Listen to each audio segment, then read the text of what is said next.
Well, for more on this, we have Douglas Sloan. He's a Democratic strategist, and he's here to break down some of this for us. Douglas, great to have you back. Thanks for having me. Do you think the president planned to walk out of that meeting beforehand? In all likelihood, he did. Let's be honest, this guy is a master of theater and suspense. So I'm sure that he was thinking all along that he was going to do something like this because he likes to engage in theatrics to try to control the narrative and gain public support. So I'm sure that he had this somewhere in his plan. That being said, do you think the speaker baited him? No, not at all. And, quite frankly, I think that Trump is being derelict in his constitutional duty, saying that he refuses to negotiate with the Democratic-controlled Congress as long as they're investigating him.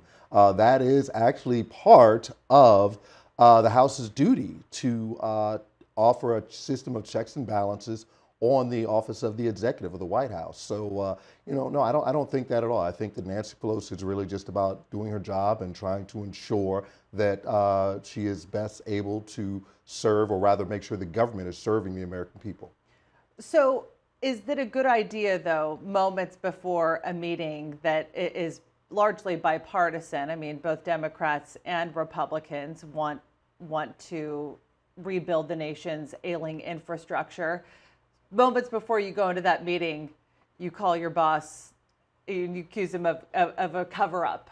I mean, is that pushing for bipartisan legislation at that point? So these are equal branches of government. So if you're saying that Pelosi calling Trump her boss, Trump is in no way Nancy Pelosi's boss. Nancy Pelosi is head of the House of Representatives and actually third in line for leadership after the vice president. So it's not her boss. Remember, the House, under the Constitution, the House is set up to offer a system of checks and balances on the executive. So it's not her boss. And again, when she says, he's engaged in cover-ups, well, this is a man that's had how many different mistresses?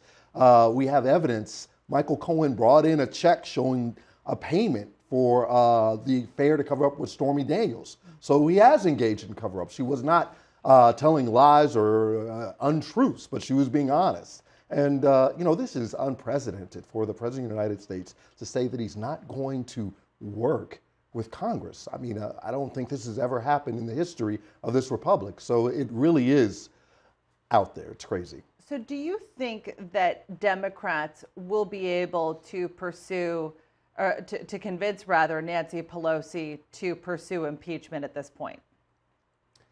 I don't think so. And I say that because Nancy Pelosi is very strategic. She does not want to risk losing majority of the House in the 2020 elections. This is just isn't any normal election. This is a critical election because they're going to have a census in 2020, which means they're going to redraw congressional districts in 2022, which is very important that the Democrats control the House while that's happening to ensure that there is a fair process, that we don't have these crazy gerrymandered districts that are going to favor Republicans. So she's being very strategic.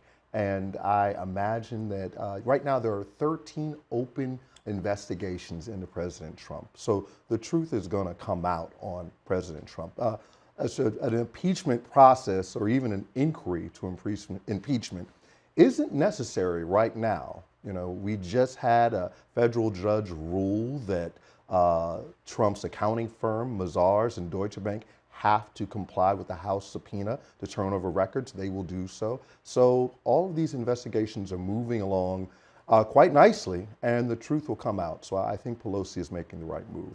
All right, Douglas Sloan, appreciate you being with us. Thanks for that. Thanks for having me.